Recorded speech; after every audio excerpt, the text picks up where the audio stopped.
ಯುವಕರ ತಂಡದ ಪದಾಧಿಕಾರಿಯಾದಂತಹ ಉಪಾಧ್ಯಕ್ಷರಾದಂತಹ ಗೌತಮ್ ಸರ್ ಮತ್ತೆ ಅವರ ಟೀಮ್ ಅವರು ಮತ್ತೆ ಅವರ ದಂಪತಿಗಳು ಸಹ ಆಗಮಿಸಿದ್ದಾರೆ. ಅವರಿಗೂ ಸಹ ನಿಮ್ಮೆಲ್ಲರ ಪರವಾಗಿ ಸ್ವಾಗತವನ್ನ ಕೋರ್ತೇನೆ. ನಮ್ಮ ಸಂಸ್ಥೆಯ ಭಾಗವಾದಂತಹ ಭೀಮಾ ಸರ್ ಅವರು ಮತ್ತೆ ಅವರ ದಂಪತಿಗಳು ಸಹ ಆಗಮಿಸಿದ್ದಾರೆ. ಅವರಿಗೂ ಸಹ ನಿಮ್ಮೆಲ್ಲರ ಪರವಾಗಿ ಭೀಮಾ ಸ್ವಾಗತವನ್ನ ಕೋರ್ತೇನೆ. ಬಿಲ್ವವೃಕ್ಷ ಸಂಸ್ಥೆಯ ಸ್ವಾಗತವನ್ನ ಕೋರ್ತೇನೆ. ಈ ದೇಶದ ಭ್ರಷ್ಟಾಚಾರನೇ ನಡಿಬಾರ್ದು ಅಂತ ಹೇಳ್ತಕ್ಕಂತ ಒಂದು ಟೀಮ್ ನಮ್ಮ ಜೊತೆ ಇದೆ. ಆಂಟಿ ಕರಪ್ಷನ್ ತಂಡದ ಬೆಂಗಳೂರು ನಗರದ ಪದಾಧಿಕಾರಿಗಳಾದಂತಹ ರಂಗಸ್ವಾಮಿ ಅವರು ನಮ್ಮ ಜೊತೆ ಇದ್ದಾರೆ. ಅವರಿಗೂ ಸಹ ನಿಮ್ಮೆಲ್ಲರ ಪರವಾಗಿ ಭೀಮಾ ಸ್ವಾಗತವನ್ನ ಕೋರ್ತೇನೆ. ಹಾಗೇನೆ ನಮ್ಮ ಸಮಿತಿಯ ರಾಜ್ಯಾಧ್ಯಕ್ಷರಾದಂತಹ ಮಣಿಯರಸು ಸರ್ ಸಹ ನಮ್ಮ ಜೊತೆ ಇದ್ದಾರೆ. ಅವರಿಗೂ ಸಹ ನಿಮ್ಮೆಲ್ಲರ ಪರವಾಗಿ ಸ್ವಾಗತವನ್ನ ಕೋರ್ತೇನೆ. ಮಹಿಳಾ ಘಟಕದ ಮಹಿಳಾ ಅಧ್ಯಕ್ಷರಾದಂತಹ ಮೀನಾಕ್ಷಿ ಅವರು ಸಹ ನಮ್ಮ ಜೊತೆ ಇದ್ದಾರೆ. ಅವರಿಗೂ ಸಹ ನಾನು ಸ್ವಾಗತವನ್ನ ಕೋರ್ತೇನೆ. ಬಹಳ ಚಂದದ ಕಾರ್ಯಕ್ರಮವನ್ನ ಆಯೋಜಿಸಿ ಕಾರ್ಯಕ್ರಮನ ನಡೆಸಿದಂತಹ ಸಾಯಿ ಕಲಾ ಟ್ರಸ್ಟ್ನ ನಮ್ಮ ಸುನೀತಾ ಅವರು ಸಹ ನಮ್ಮ ಜೊತೆ ಇದ್ದಾರೆ.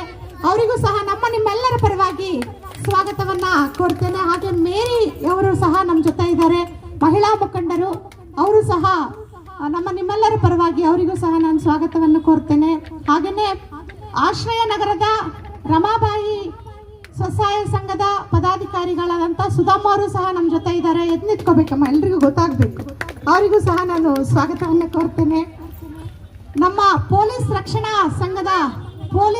ಹಿತರಕ್ಷಣಾ ಸಂಘದ ಕಾರ್ಯದರ್ಶಿಯಾದಂತಹ ಶ್ರೀಮಂತಪ್ಪ ಸರ್ ಅವರು ಮತ್ತೆ ಅವರ ಕುಟುಂಬದವರು ಸಹ ನಮ್ಮ ಜೊತೆ ಇದ್ದಾರೆ. ಇಬ್ರು ಎದ್ದು ನಿಂತ್ಕೋಬೇಕು ದಂಪತಿಗಳು, ರೇಣುಕಾ ಅವರು ಮತ್ತೆ ಶ್ರೀಮಂತಪ್ಪ ಅವರು. ಅವರಿಗೂ ಸಹ ನಾನು ಸ್ವಾಗತವನ್ನ ಕೋರ್ತೇನೆ. ಸಾವಿತ್ರಿ ಜ್ಯೋತಿಬಾ ಫುಲೆ ಸ್ವಸಹಾಯ ಸಂಘದ ಗೀತಾ ಮತ್ತು ಪ್ರಮೀಳಾ ಅವರು ಸಹ ನಮ್ಮ ಜೊತೆ ಇದ್ದಾರೆ. ಅವರಿಗೂ ಸಹ ನಾನು ಸ್ವಾಗತವನ್ನ ಕೋರ್ತೇನೆ. ದಯವಿಟ್ಟು ಹೆಣ್ಮಕ್ಳು ಎದ್ದು ನಿಂತ್ಕೋಬೇಕಮ್ಮ. ಅನಿತಾ, ಪ್ರಮೀಳಾ, ಗೀತಾ. ಈ ಒಂದು ಕಾರ್ಯಕ್ರಮಕ್ಕೆ ಬಹಳಷ್ಟು ಕಷ್ಟಪಟ್ಟು 3-4 ದಿನದಿಂದ ನಮ್ಮ ಜೊತೆ ಶ್ರಮಿಸ್ತಾ ಇರ್ತಕ್ಕಂಥ ಲಿಂಗರಾಜ ಸರ್ ಅವರು ಸಹ ನಮ್ಮ ಜೊತೆ ಇದ್ದಾರೆ. ಅವರಿಗೂ ಸಹ ನಿಮ್ಮೆಲ್ಲರ ಪರವಾಗಿ ಸ್ವಾಗತವನ್ನ ಕೋರ್ತೇನೆ. ಹಾಗೇನೆ ನಮ್ಮ ಸಂಸ್ಥೆಯ ನಡಿಗೆಯಲ್ಲೇ ನಮ್ಮ ಜೊತೆಯಲ್ಲೇ ನಡ್ಕೊಂಡು ಬರ್ತಕ್ಕಂಥ ನಮ್ಮ ನಾಗಲಕ್ಷ್ಮಿ ಅವ್ರು ನಮ್ಮ ಜೊತೆ ಇದ್ದಾರೆ, ಸಾವಿತ್ರಮ್ಮ ಅವ್ರು ನಮ್ಮ ಜೊತೆ ಇದ್ದಾರೆ, ಕಲಮ್ಮ ಅವ್ರು ನಮ್ಮ ಜೊತೆ ಇದ್ದಾರೆ. ಅವರೆಲ್ಲರಿಗೂ ಸಹ ನಿಮ್ಮೆಲ್ಲರ ಪರವಾಗಿ ಸ್ವಾಗತವನ್ನ ಕೋರ್ತಾ, ಮುಖ್ಯವಾಗಿ ಇವತ್ತು ನಮ್ಮ ಮಕ್ಕಳ ಪೋಷಕರು ಇಲ್ಲಿ ನಮ್ಮ ಜೊತೆ ಇದ್ದಾರೆ, ಮತ್ತೆ ಪುಟಾಣಿ ಮಕ್ಕಳು ನಮ್ಮ ಜೊತೆ ಇದ್ದಾರೆ. ಇಲ್ಲಿ ನಮ್ಮಲ್ಲಿ ನಡೆದಿರ್ತಕ್ಕಂಥ ವಯಸ್ಸಾದ ನಮ್ಮ ಅಮ್ಮಂದಿರು ನಮ್ಮ ಜೊತೆ ಇದ್ದಾರೆ.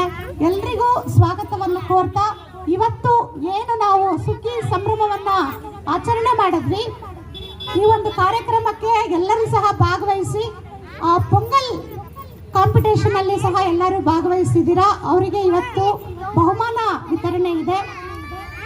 ಸಚಿನ್ ಮತ್ತು ಸಂತೋಷ್ ಬಹುಮಾನಗಳನ್ನ ತಗೊಂಡು ಬರಬೇಕು ಅಂತ ಕೇಳ್ಕೊಳ್ತೀನಿ.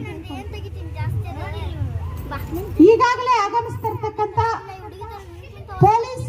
ಕರ್ನಾಟಕ ಪೊಲೀಸ್ ರಕ್ಷಣಾ ಸಂಘದ ಲೋಕೇಶ್ ಮತ್ತೆ ಮಮತಾ ಲೋಕೇಶ್ ಅವರು ಸಹ ನಮ್ಮ ಜೊತೆ ಇದ್ದಾರೆ. ಅವರಿಬ್ಬರಿಗೂ ಸಹ ಭೀಮಾ ಸ್ವಾಗತವನ್ನ ಕೋರ್ತೇನೆ. ಜೊತೆಗೆ ನೀವು ಇದ್ದೀರಾ, ನಿಮಗೂ ಸ್ವಾಗತ. ಸಂಕ್ರಾಂತಿ ಬಂತು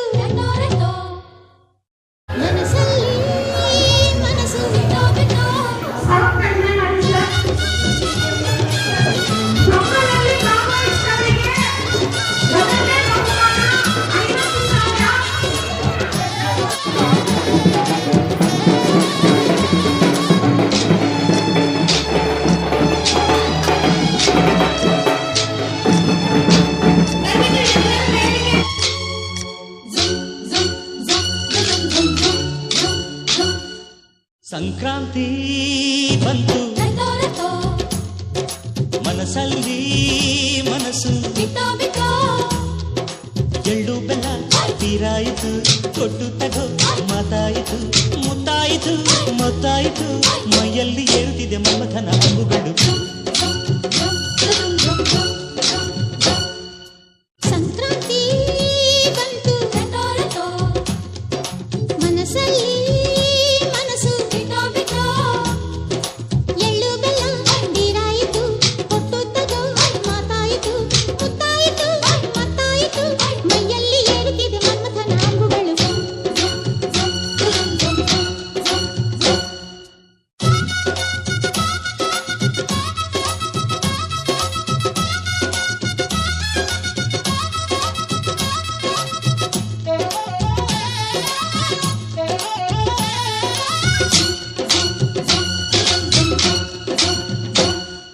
ಹದಿನಾರು ದಾಟಿದ ಎಳೆ ಮೈ ಕೇಳಿದ ಚೆಲುವ ಚೆಲುವ ನೀನೇನಾ ದಿನ ರಾತ್ರಿ ಕಾಡಿದ ಕುಡಿ ಮೀಸೆ ಕೂಗಿದ ಚೆಲುವೆ ಚೆಲುವೆ ನೀನೇನ ಕಣ್ಣಿಗಿಟ್ಟ ಕಪ್ಪು ಕಾಡಿಗೆ ಮೂಗಿಗಿಟ್ಟ ಕೆಂಪು ಮೂಗುತಿ ನಡೆಸಿದ ಹುಡುಕಾಟ ನಿನಗೆ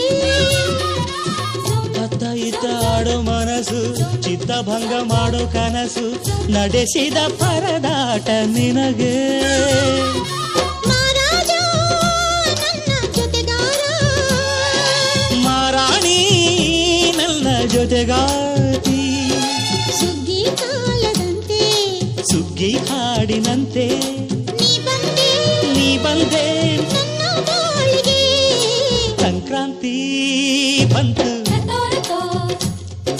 ಮನಸ್ಸಲ್ಲಿ ಮನಸ್ಸು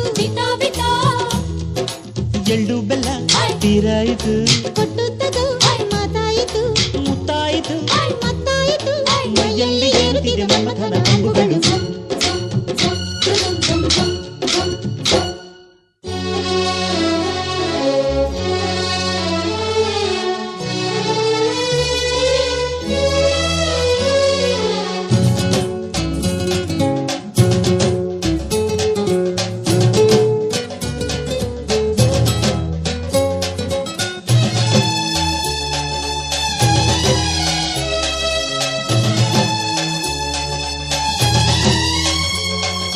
ಚಿತ್ತಾರ ಹಾಕುತ್ತಾ ರಂಗೋಲಿ ಹಾಕಿದೆ ಪ್ರೀತಿಯ ಸುಗ್ಗಿಯ ಕಣದಲ್ಲಿ ಸುವಾಲಿ ಹಾಡುತ್ತಾ ಕೋಲಾಟ ಸಾಗಿದೆ ಪ್ರೀತಿಯ ರಾಶಿಯ ಎದುರಲ್ಲಿ ಗುಡ್ಡ ಬಾಯಗೊಂಡು ಕುಂಚದ ತುದಿ ತೀರಲು ಚಿತ್ರದ ಸೊಗಸಿಗೆ ಮನಸೋತೆ ಮರುಳೆ ಗಾಳಿಗಿಷ್ಟು ಜಾಗವಿಲ್ಲದೆ ಅಪ್ಪಿಕೊಳ್ಳೋ ಹಳ್ಳಿ ಗಂಡಿದೆ ಗಡುಸಿಗೆ ಬೆರಗಾದೆ ಮರುಳ ಮಾರಾಣಿ ನನ್ನ ಜೊತೆಗಾತಿ ಮಹಾರಾಜ ನನ್ನ ಜೊತೆಗಾರ ಸುಗ್ಗಿ ಕಾಲದಂತೆ ಸುಗ್ಗಿ ಹಾಡಿನಂತೆ ನೀ ಬಂದೆ ನನ್ನ ಬಾಳಿಗೆ ಸಂಕ್ರಾಂತಿ ಬಂತು ಮನಸ್ಸಲ್ಲಿ ಮನಸ್ಸು ಎಳ್ಳು ಬೆಲ್ಲ ತೀರಾಯಿತು ಕೊಟ್ಟು ತಗೋ ಮಾತಾಯಿತು ಮುತ್ತಾಯಿತು ಮತ್ತಾಯಿತು ಮೈಯಲ್ಲಿ ಏರುತ್ತಿದೆ ಮಮಥನ ಅಂಬುಗಳು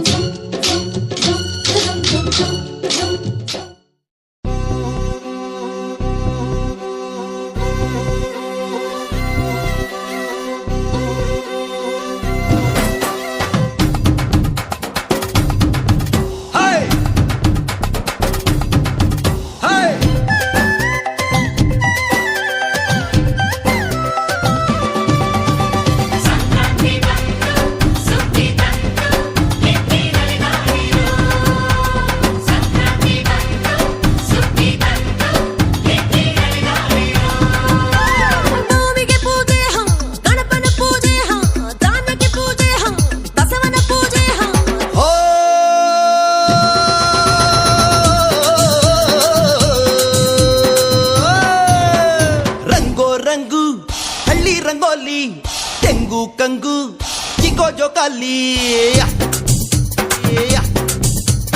ರಂಗೋ ರಂಗು ಹಳ್ಳಿ ರಂಗೋಲಿ ತೆಂಗು ಕಂಗು ಚಿಕೋ ಜೋಕಾಲಿ ಮೂಡನ ಪೂಜೆ ಪಡುವಳ ಪೂಜೆ ಪಡಗಲ ಪೂಜೆ ತೆಂಕಣ ಪೂಜೆ ಸಂಕ್ರಾಂತಿ ಬಂತು ಸುಗ್ಗಿ ತಂತು ಹಿಕ್ಕಿ ಕಲಿದಾಡಿರೋ ಸಂಕ್ರಾಂತಿ ಬಂತು ಸುಗ್ಗಿ ತಂತು ಹಿಕ್ಕಿ ಕಲಿದಾಡಿರೋ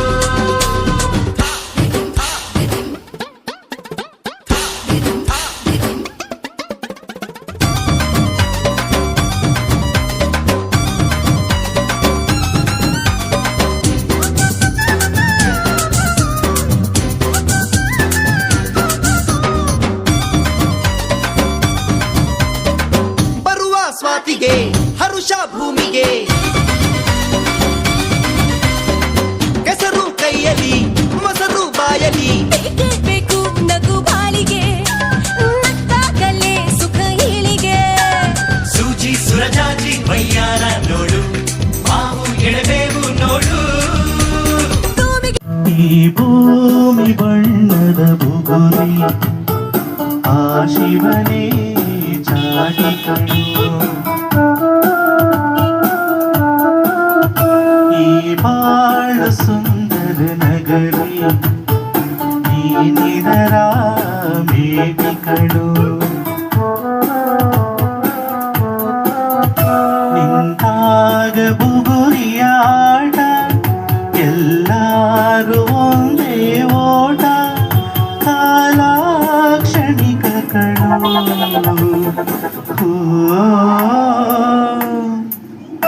ಈ ಭೂಮಿ ಬಣ್ಣದ ಬುಗುರಿ ಆ ಶಿವನೇ ಚಾಟಿ ಕಣು ಈ ಬಾಳ ಸುಂದರ ನಗರಿ ನೀನಿದರ ಭೇಟಿ ಕಣು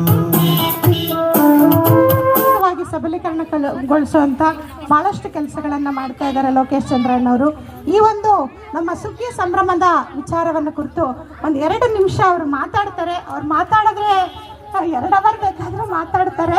ಬಟ್ ಊಟದ ಸಮಯ ಇದೆ, ಹಾಗಾಗಿ ಅಣ್ಣ ಬಹಳ ವಿಸ್ತಾರವಾಗಿ ನಿಮ್ಗೆ ವಿಷಯಗಳನ್ನ ತಿಳಿಸ್ತಾರೆ ಅಂತ ಹೇಳ್ತಾ ಅವರು 1-2 ಮಾತಾಡಬೇಕು ಅಂತ ಕೇಳ್ಕೊಳ್ತೀನಿ. ಜೈ ಭೀಮ್. ಈ ದಿನ ನಾವು ಹಬ್ಬವನ್ನ ಆಚರಿಸ್ತಾ ಇದ್ದೀವಿ. ಹಬ್ಬ ಅಂದ ತಕ್ಷಣ ನಮ್ಮ ಕಣ್ಣು ಮುಂದೆ ಬರತಕ್ಕಂಥದ್ದು ದೇವರು. ದೇವರಿನ ಹೆಸರಿನಲ್ಲಿ ನಾವು ಭಾರತದಲ್ಲಿ ಎಲ್ಲ ಹಬ್ಬಗಳನ್ನ ಮಾಡುವುದು ದೇವರ ಹೆಸರಿನಲ್ಲಿ. ಆ ಪ್ರತಿಯೊಂದು ಹಬ್ಬಕ್ಕೂ ದೇವರ ಒಂದು ಅರ್ಥವನ್ನ ವ್ಯಾಖ್ಯಾನ ಮಾಡಿಕೊಂಡು ನಾವು ಆಚರಿಸ್ತಾ ಇದ್ದೀವಿ. ಆದರೆ ಸಂಕ್ರಾಂತಿ ಹಬ್ಬವನ್ನ ದೇವರ ಹಬ್ಬ ಅಂತ ಆಚರಿಸೋದಿಲ್ಲ. ಸಂಕ್ರಾಂತಿ ಹಬ್ಬ ಒಂದು ಪ್ರಕೃತಿಯ ನಡುವೆ ಇರ್ತಕ್ಕಂಥ ಒಂದು ಸಂಬಂಧ ಮತ್ತು ವೈಜ್ಞಾನಿಕವಾಗಿ ನಾವು ಆಚರಣೆ ಮಾಡ್ತಕ್ಕಂಥ ಪ್ರಕೃತಿಗೆ ನಾವು ಗೌರವವನ್ನು ಸೂಚಿಸ್ತಕ್ಕಂತಹ ಒಂದು ವಿಶೇಷವಾದ ದೇಶದಲ್ಲಿರ್ತಕ್ಕಂಥ ಹಬ್ಬ ಅಂದರೆ ಅದು ಸಂಕ್ರಾಂತಿ ಹಬ್ಬ. ಆ ಸಂಕ್ರಾಂತಿ ಹಬ್ಬವನ್ನ ನಾವೆಲ್ಲರೂ ಜೊತೆಯಾಗಿ ಒಂದಾಗಿ ಒಂದೆಡೆ ಕುಳಿತು ಆ ಹಬ್ಬವನ್ನ ಆಚರಣೆ ಮಾಡುವುದಕ್ಕೆ ಕಾರಣಕರ್ತರಾಗಿರ್ತಕ್ಕಂಥ, ಈ ಹಬ್ಬವನ್ನ ಆಚರಣೆ ಮಾಡೋದಕ್ಕೆ ನಮ್ಮೆಲ್ಲನೂ ಒಂದು ಕಡೆ ಸೇರಿಸ್ತಕ್ಕಂಥ ಅವಕಾಶ ಮಾಡಿಕೊಟ್ಟಂತ ಊರುಗೋಲು ಸಂಸ್ಥೆಯ ಅಧ್ಯಕ್ಷರಾಗಿರ್ತಕ್ಕಂಥ ಪಿ ಜಾರ್ಜ್ ರವರಿಗೂ ಮತ್ತು ಅವರಿಗೆ ಸಹಕಾರಿಯಾಗಿರ್ತಕ್ಕಂತಹ ನಾಗರತ್ನವರವರಿಗೂ ಈ ಹಬ್ಬದಲ್ಲಿ ಅವರಿಗೆ ಶುಭಾಶಯಗಳನ್ನ ಕೋರ್ತಾ ಇದ್ದೀನಿ. ಸ್ನೇಹಿತರೆ, ನಾವು ಇವತ್ತು ಸಂಕ್ರಾಂತಿ ಹಬ್ಬವನ್ನ ಆಚರಿಸ್ತಾ ಇದ್ದೀವಿ ಅಂದರೆ ಇದು ರೈತರು ನಮಗೆ ಆಹಾರವನ್ನ ಬೆಳೆದು ನಮ್ಮ ಆರೋಗ್ಯವನ್ನ ಕಾಪಾಡಿಕೊಳ್ಳುವುದಕ್ಕಾಗಿ ಅವರು ವರ್ಷ ಪೂರ್ತಿ ಶ್ರಮ ಪಡ್ತಾ ಇದ್ದಾರಲ್ಲ, ಪ್ರಕೃತಿಯೊಂದಿಗೆ ಒಡನಾಟವಿಟ್ಟುಕೊಂಡು ಅವರ ಶ್ರಮಕ್ಕಾಗಿ ನಾವು ಅವರಿಗೆ ಅಭಿನಂದನೆಗಳನ್ನು ಸಲ್ಲಿಸುವುದಕ್ಕಾಗಿ ಈ ಹಬ್ಬವನ್ನ ಆಚರಿಸ್ತಾ ಇದ್ದೀವಿ. ನಾವು ಬದುಕಬೇಕಾಗಿದೆ ಮತ್ತು ಜೀವಿಸಬೇಕಾಗಿದೆ. ಬದುಕುವುದು ಬೇರೆ, ಜೀವಿಸುವುದು ಬೇರೆ. ನಾವು ಬದುಕಬೇಕು ಮತ್ತು ಜೀವಿಸಬೇಕು ಅಂದ್ರೆ ನಮ್ಮ ಆರೋಗ್ಯ ಬಹಳ ಮುಖ್ಯ. ನಾವು ಆರೋಗ್ಯವಾಗಿರುವುದಕ್ಕೂ ಮತ್ತು ನಮ್ಮ ಅನಾರೋಗ್ಯವಾಗುವುದಕ್ಕೂ ಕಾರಣ ಆಹಾರ. ನಮ್ಮ ಊಟದಿಂದ ನಾವು ಆರೋಗ್ಯವಾಗಿರ್ತೇವೆ, ನಮ್ಮ ಊಟದಿಂದ ನಾವು ರೋಗಕ್ಕೆ ತುತ್ತಾಗ್ತೇವೆ. ಹಾಗಾಗಿ ನಾವು ದೈಹಿಕವಾಗಿ ಬಲಶಾಲಿಗಳಾಗಬೇಕು ಅಂದ್ರು, ಮಾನಸಿಕವಾಗಿ ಸದೃಢರಾಗಬೇಕು ಅಂದ್ರೂ ಆಹಾರ ಬೇಕಾಗುತ್ತೆ. ಆಹಾರವನ್ನ ತಯಾರು ಮಾಡಿಕೊಡ್ತಕ್ಕಂಥವರು ನಮ್ಮ ರೈತರು. ಆ ರೈತರು ಪ್ರಕೃತಿಯೊಳಗೆ ಸಂಬಂಧವನ್ನ ಬೆರೆಸಿಕೊಂಡು ಆ ಸಂಬಂಧದ ಜೊತೆಗೆ ಗಿಡ ಮರಗಳ ಜೊತೆಗೆ ಮತ್ತೆ ದನಕರುಗಳ ಜೊತೆಗೆ ಪ್ರಾಣಿಗಳ ಜೊತೆಗೆ ಪಕ್ಷಿಗಳ ಜೊತೆಗೆ ಪಕ್ಷಿಗಳಿಗೂ ಸಹ ಅವರು ಬೆಳವಣಿಗೆಗೆ ದಾರಿಯನ್ನ ಮಾಡ್ಕೊಡ್ತಾರೆ. ರೈತರು ಬೆಳೀತಕ್ಕಂಥ ಆಹಾರದಿಂದ ಪ್ರಾಣಿ ಪಕ್ಷಿಗಳು ಊಟವನ್ನ ಮಾಡಿಕೊಂಡು ಜೀವಿಸುವುದಕ್ಕೆ ಕಾರಣ ಆಗ್ತದೆ. ಹಾಗಾಗಿ ಮತ್ತೆ ರೈತರು ಪ್ರಕೃತಿಯೊಂದಿಗೆ ಸಂಬಂಧವನ್ನ ಬೇರ್ಪಡಿಸಿಕೊಂಡ ಪರಿಣಾಮವಾಗಿ ಕಾಡು ಅಭಿವೃದ್ಧಿ ಆಗುತ್ತೆ, ಸಸ್ಯಗಳು ಬೆಳವಣಿಗೆ ಆಗುತ್ತೆ. ಇದೆಲ್ಲರ ಪರಿಣಾಮವಾಗಿ ನಮಗೆ ಆಕ್ಸಿಜನ್, ಉಸಿರಾಡುವುದಕ್ಕೆ ಬೇಕಾಗಿರತಕ್ಕಂಥ ಗಾಳಿ ಶುದ್ಧತೆ ಮಾಡುವುದಕ್ಕೆ ಪ್ರಕೃತಿ ನಮಗೆ ಅನುಕೂಲ ಮಾಡಿಕೊಡೋದ್ರಲ್ಲಿ ಪ್ರಮುಖವಾಗಿ ರೈತರು ಬಹಳ ಪ್ರಮುಖವಾದ ಕೆಲಸವನ್ನ ಮಾಡ್ತಾರೆ. ಅವರಿಗೆ ಗೌರವವನ್ನು ಸಲ್ಲಿಸತಕ್ಕದ್ದು ನಮ್ಮೆಲ್ಲರ ಕರ್ತವ್ಯ, ನಮ್ಮೆಲ್ಲರ ಜವಾಬ್ದಾರಿ. ಹಾಗಾಗಿ ಈ ಕಾರ್ಯಕ್ರಮದ ಮುಖಾಂತರ ಮತ್ತೊಮ್ಮೆ ರೈತರಿಗೆ ಎಲ್ಲರಿಗೂ ನಮಿಸುತ್ತಾ ನನಗೆ ಮಾತಾಡಕ್ಕೆ ಅವಕಾಶ ಕೊಟ್ಟಂತ ಎಲ್ಲರಿಗೂ ವಂದಿಸ್ತಾ. ಯಾಕಂದ್ರೆ ಮಾತಾಡಬೇಕಾಗಿದೆ, ಎಲ್ಲರಿಗೂ ಹೊಟ್ಟೆ ಹಸಿವಾಗಿದೆ, ಊಟ ಆ ಕಡೆ ಕರಿತಾ ಇದೆ. ಹಾಗಾಗಿ ಮೊದಲು ಹೊಟ್ಟೆ ತುಂಬಿಟ್ರೆ ಆಮೇಲೆ ಬೇಕಾದ್ರೆ ಮಾತಾಡಕ್ಕೆ ಶಕ್ತಿ ಬರುತ್ತೆ, ಮತ್ತೆ ಆಟಾಡೋಕ್ಕೂ ಶಕ್ತಿ ಬರುತ್ತೆ. ಹಾಗಾಗಿ ನನಗೆ ಮಾತಾಡಕ್ಕೆ ಅವಕಾಶ ಕೊಟ್ಟಂತಹ ಊರುಗೋಲು ಸಂಸ್ಥೆಗೆ ನಮಸ್ಕರಿಸ್ತಾ ವಂದಿಸುತ್ತಾ ಜೈ ಭೀಮ್ ಹೇಳ್ತಾ ನನ್ನ ಮಾತುಗಳನ್ನ ಮುಗಿಸ್ತೀನಿ. ಜೈ ಭೀಮ್. ಕಾರ್ಯಕ್ರಮಕ್ಕೆ ಹಿರಿಯರು ಮಕ್ಕಳು, ದೊಡ್ಡವರು, ಚಿಕ್ಕವರು, ಗಣ್ಯಾಧಿಕಾರಿ ವ್ಯಕ್ತಿಗಳು ಹಾಗೂ ನನ್ನ ಆತ್ಮೀಯ ಸಹೋದರಿಯಾದಂತಹ ನಾಗರತ್ನ ಇವತ್ತು ನನಗೆ ಆಹ್ವಾನಿಸಿದ್ದಾರೆ. ಎಲ್ಲ ಕಾರ್ಯಕರ್ತರು ಬದಿಗಿಟ್ಟು ಮಕ್ಕಳಿದ್ದಾರೆ ಅದಕ್ಕೆ ಮುಂಚಿತವಾಗಿ ನಾನು ಬಂದಿದ್ದೆ. ಯಾರ್ಯಾರು ಇಲ್ಲಿ ಮಾತಾಡಿದ್ದಾರೆ ಅವ್ರಿಗಿಂತ ದೊಡ್ಡವ್ರು ನಾನಲ್ಲ ಅಂದ್ಕೊತೀನಿ. ಆದರೂ ಸಹ ಮಕ್ಕಳಿಗೆ ನಾವೇನು ಮಾಡಬೇಕು ಅನ್ನೋದು ಫಸ್ಟು ನಾವು ತಿಳಿಸ್ಕೊಂಡು, ನಾವೆಷ್ಟೇ ಓದಿದ್ರೂ ಸಂಸ್ಕೃತಿ ಬಗ್ಗೆ ಗಮನ ಹರಿಸಬೇಕು. ಈಗ ನಮ್ಮ ಸ್ನೇಹಿತರೊಬ್ರು ಹೇಳ್ತಾಯಿದ್ರು, ರೈತ ಏನೆಲ್ಲ ಮಾಡ್ತಾ ಇದ್ದಾನೆ ಅಂತ ಅವ್ರು ತಿಳಿಸ್ಕೊಟ್ರು. ಇವತ್ತು ನಮಗೆ ಬೆನ್ನೆಲುಬಾಗಿರೋದೆ ಒಂದು ಕಡೆ ರೈತ, ಒಂದು ಕಡೆ ಸೈನಿಕರು. ನಾವು ನೆಮ್ಮದಿಯಾಗಿ ನಿದ್ದೆ ಮಾಡಬೇಕು ಅಂದರೆ ಸೈನಿಕರು ಇರಬೇಕು, ಹೊಟ್ಟೆ ತುಂಬ ಊಟ ಮಾಡಬೇಕು ಅಂತ ರೈತ ಇರಬೇಕು. ಎಲ್ಲ ತಂದೆ ತಾಯಿನೂ ಇಷ್ಟಪಡ್ತಾರೆ ಡಾಕ್ಟರ್ ಆಗಬೇಕು, ಇಂಜಿನಿಯರ್ ಆಗಬೇಕು, ಅದಾಗಬೇಕು, ಇದಾಗಬೇಕು, ಇಲ್ಲಿ ಓದ್ಬಿಟ್ಟು ಫಾರಿನ್ ಕಳಿಸ್ಬಿಡ್ಬೇಕು ಮಕ್ಕಳನ್ನ ಅಂತ. ಸತ್ಯವಾಗ್ಲೂ ನಾನು ಹೇಳ್ತಾ ಇದ್ದೀನಿ, ನಾನು ಒಬ್ಬ ಮಗನ ರೈತನ ಮಾಡ್ತೀನಿ ಅಂತ ಅಭಿಪ್ರಾಯ ಎಲ್ಲರೂ ಒಂದು ತಗೊಳ್ಳಿ. ಆವತ್ತು ನಮ್ಮ ದೇಶಕ್ಕೆ ಬರಗಾಲ ಅಂತೂ ಬರೋದಿಲ್ಲ. ಇವತ್ತು 4G 3G 5G 6G ಎಲ್ಲ ಬರ್ಬೋದು, ಆದರೆ ಗಂಜಿಗೆ ರೈತ ಮಾತ್ರ ಬರ್ಬೋದು. ಇದು ನನ್ನ ಅಭಿಪ್ರಾಯ. ಹಬ್ಬದ ಶುಭಾಶಯಗಳು. ಮುಖ್ಯವಾಗಿ ಸಂಕ್ರಾಂತಿ ಹಬ್ಬವನ್ನು ದಕ್ಷಿಣ ಭಾರತದಲ್ಲಿ ಆಚರಿಸಲಾಗುತ್ತದೆ. ಇದು ಮಕರ ರಾಶಿಯಿಂದ ಸೂರ್ಯನ ಪ್ರಾರಂಭವನ್ನು ಆಚರಿಸುತ್ತದೆ. ಸಂಕ್ರಾಂತಿ ಹಬ್ಬ ಹಿಂದೂಗಳ ಹಬ್ಬಗಳಲ್ಲಿ ಒಂದು. ಈ ಹಬ್ಬದಂದು ಜನರು ಎಳ್ಳು ಬೆಲ್ಲದಿಂದ ತಯಾರಿಸಿದ ಎಳ್ಳು ಬೆಲ್ಲವನ್ನು ಸೇವಿಸಿ ಒಗ್ಗಟ್ಟಿನ ಸಂದೇಶವನ್ನು ನೀಡುತ್ತಾರೆ.